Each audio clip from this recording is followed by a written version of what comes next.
How about a montage? I did a grinding montage. Gotta have a montage. It's a grinding montage. Why show off all the grinding when nothing happens? So there you go. Got my team back up to speed, because I want to be smart about this, god damn it. And there's some differences there. Caught new Pokemon. I might have run into a Caterpie. I don't remember. But I did not catch it. Why? I think I tried to, and it died. I don't even remember if I did. I could be thinking of Pokemon Battle. I tried, if I did. I did this, like, over a month ago, so I don't fully remember anymore. I mean, yeah. That must have been fun. Well, it's 5% encounter rate. It's hard as shit to run into. It's easier blue anyway. That is true. I mean, we can always mention some of those differences in counter rates and all that. Or, you know, version-exclusive Pokemon if they come up. Yeah. Which I don't think the first of those come up until, Route, I want to say 25? Version exclusive? Because I think it's, actually... I know some of them come up as early as, I want to say Route 25, like, you know, Nugget Bridge. North of that. Yeah, Nugget Bridge. That's what I'm thinking of. Because they got the version exclusive grass Pokemon there. Right. Which are both worthless! Yeah, especially because I remember, I think at one point, I remember SGB did this years ago with their Gen 1 playthrough. Johnny was catching a Weaving Bell, thinking like, oh, like I could use this as like a cut blade. What about later? Yeah, we're cut. Oh man. Yeah, I mean, thankfully when I was looking for Pokemon on the main team, I rarely struggled to find one. The worst struggle you already saw was the end of the previous episode when I was looking for Pikachu. Where it looked like I was wandering around that one pile of grass for 2 minutes. Because I couldn't find the fucking thing. Gets 5% encounter rate. Sometimes you're there for an hour and you will still find nothing. Mm-hmm, yep. That's how I felt about the Weedle when I did Blue. And, well, Caterpie in this game. Because 5% encounter rates. They say 1 in 20, but I call... Oh, wait. Nope. There's one worse. I forgot. There's another version exclusive that's worse. Oh, yeah. 5% encounter rate in what's called the Power Plant. Oh, yeah. I forgot about that. I counted over freaking 80 encounters before I ran into one. That is fucking bullshit. Yeah. 5% my ass. And yeah, I found 1% more easily. Motherfuckers. I was gonna say, you want a 5% up your ass?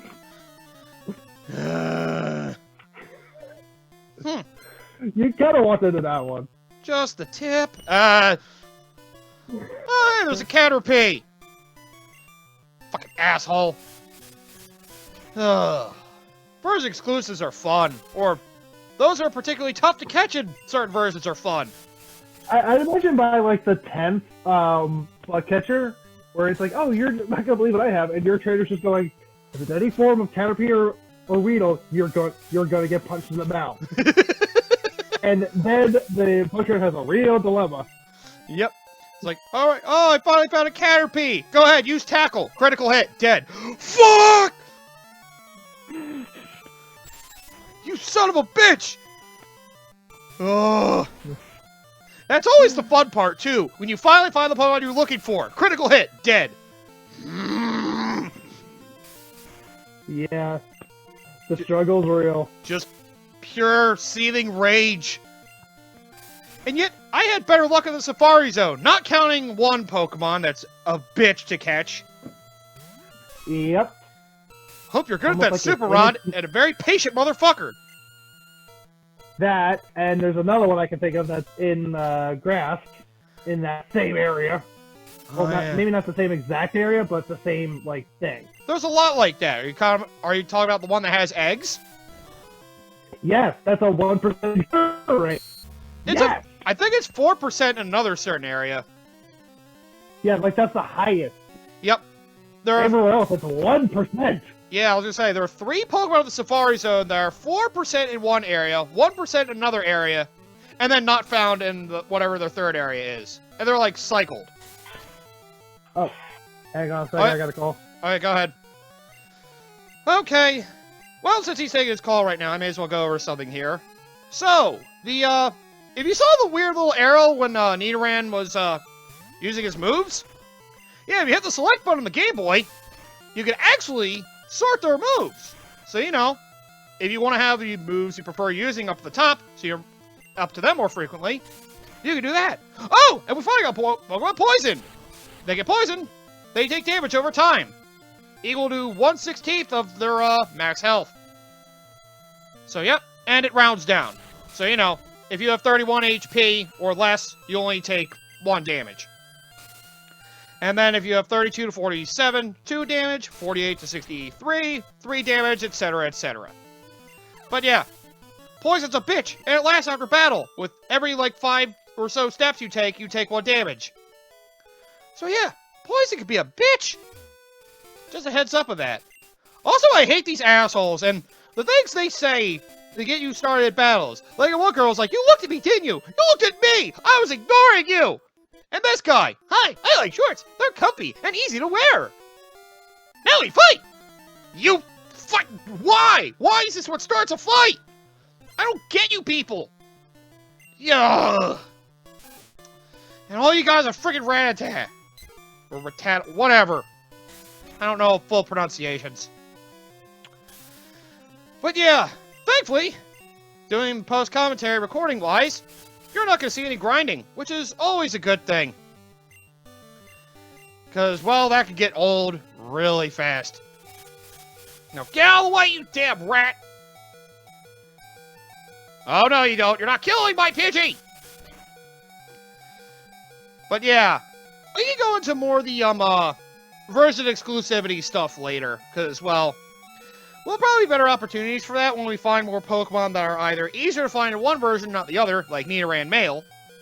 Because there's a female version, if you couldn't tell. That one's easier to find in blue version, for example. And, well, yeah, some of the trades are kind of stupid in this game. Because of that. yeah, a little bit. Which, yeah, we'll get into that a little bit more later, but there are specific evolutions in this game. But I'll actually be right back. I gotta help my sister with something real quick. Okay, yeah, no problem, no problem. I got something else I can talk about in the meantime anyway. I'm gonna go over IVs. Ooh, okay. Well, there he goes. I get you completely. So yeah, since Koda's not here at the moment, and well, I don't want to stop this at the moment, and since it's just going to be trainer battles anyway, although there's Ekans, which, by the way, he's a, Pokemon Blue exclusive Pokemon. Oh, wait. No, he's red. Never mind, he's red. I'm mixing it up with another one. So yeah, he's a version exclusive to this game. And, yeah, you actually saw a certain move get used. Wrap? Oh, boy, what's it bind? But yeah, I'll just let you know straight up. There are moves that are meant to trap you. And well, when that happens, you can't attack.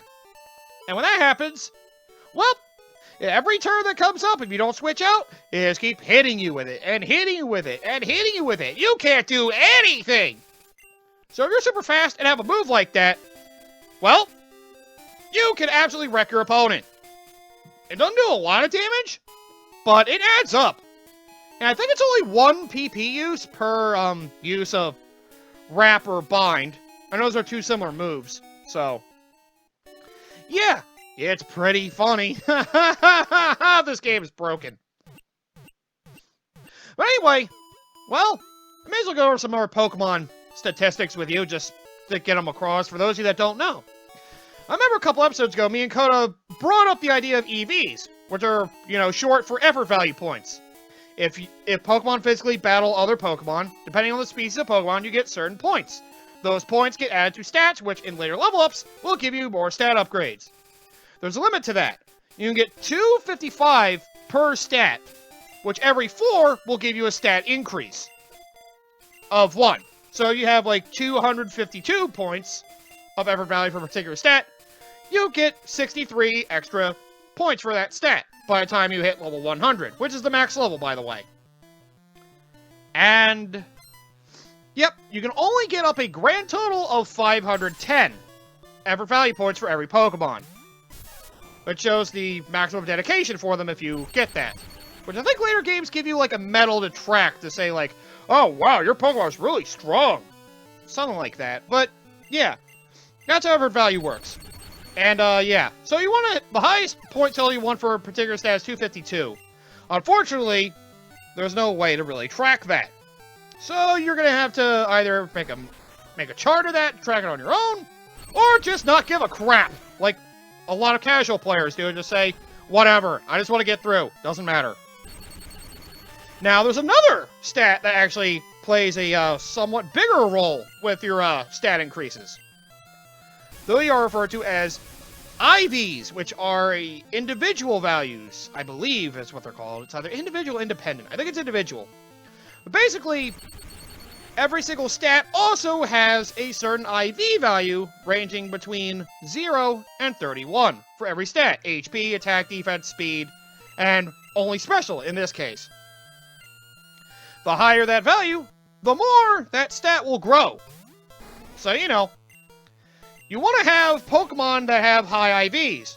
Unfortunately, for this game in particular, that's complete RNG. So, you know, if you want to have Pokemon with high IV values, tough crap. You gotta hope you're lucky with their stat upgrades. Thankfully, first gen, shouldn't matter, but still. Yep. If you want to have your strongest Pokemon possible, you want to have all your stats at max IV levels of, 31. Good luck with getting that on your own through a wild Pokemon encounter. You'd be very, very lucky. Usually event Pokemon, I think, get that. We can go over event Pokemon another time as well. And, yeah. Basically, IVs are complete RNG. Later games allow you to modify them as well as have people that let you know that certain Pokemon have high amounts of IV. They won't let you know a particular stat, but they're there. Basically, the higher the value, the higher for that particular species of Pokemon that stats in the end will be.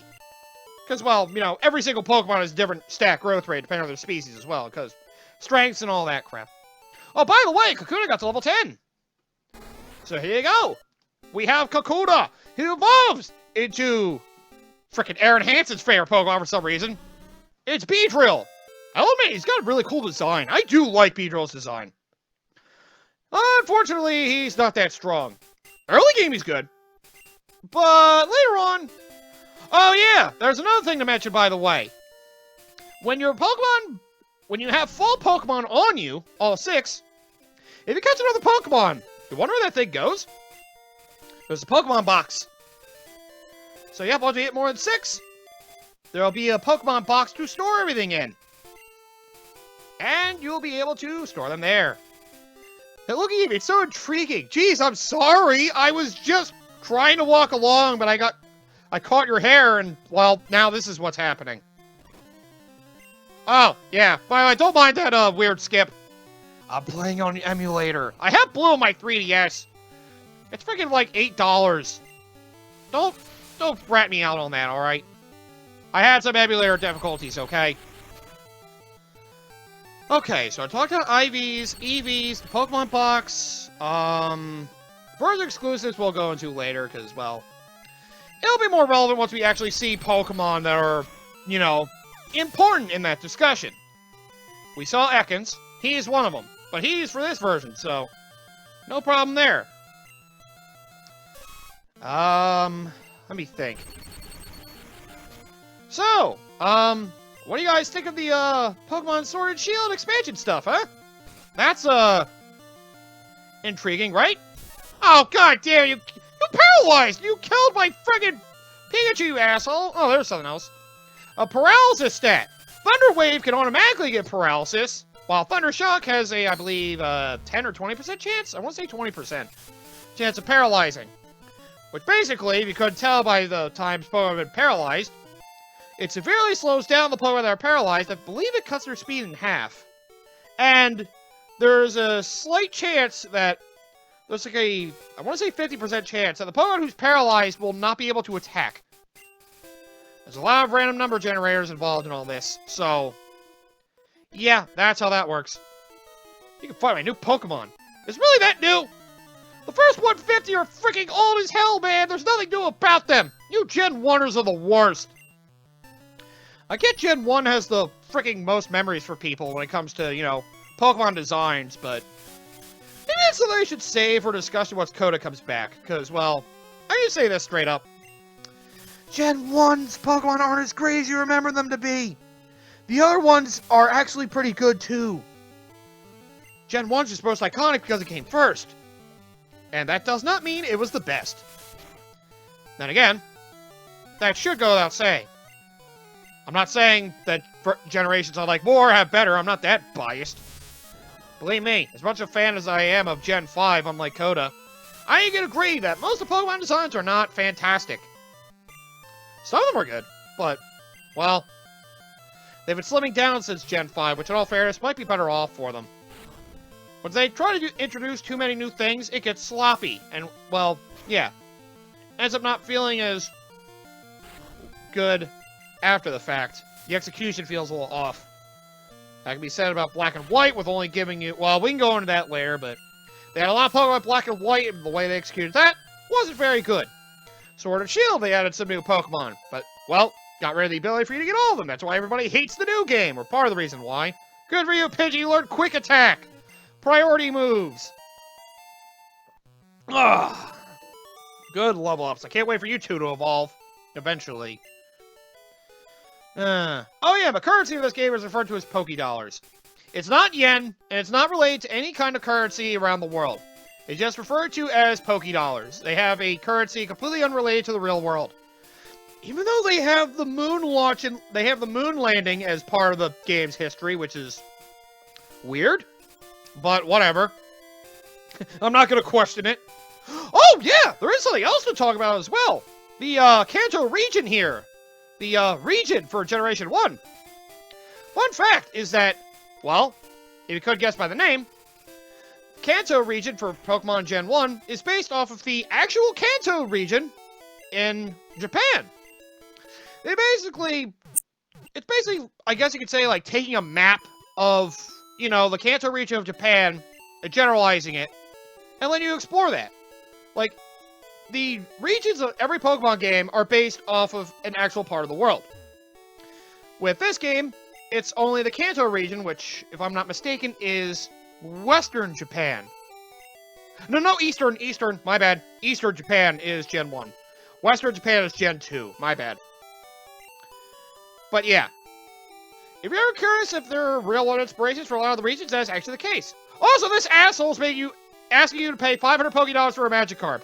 No, I'm only doing this as a favor to you. Yeah, you would say that, asshole. Fuck you. I'm not giving you anything, dick. 500 Pokédollars for one of the most worthless Pokemon. What do you say, Geodude? Ah, whatever. Don't worry, we're not going to buy that Magikarp. And he won't give you a refund if you buy it anyway. We'll have a better opportunity to get one and not have to pay anything for it. I mean, it's good if you want to have that Pokemon early on, but really, do you want to have that Pokemon early on? Oh no, I'm sorry. Did you touch me? Uh-oh. You came and touched me! You all saw it! You all saw it! She came and touched me! That's harassment! Oh god! Pudding! I mean Jigglypuff. How many people know Pokemon more because of the anime rather than the games? That has me curious. Ah! Sing! Of course, her signature move, or I guess you could call it that, can make Pokemon fall asleep.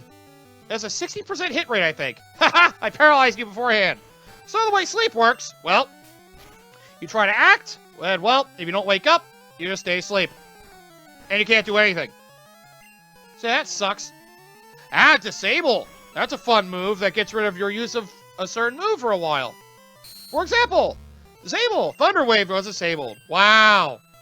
I can't paralyze an already paralyzed Pokemon. What a shame. And you can only paralyze one move at a time. I mean, disable one move at a time.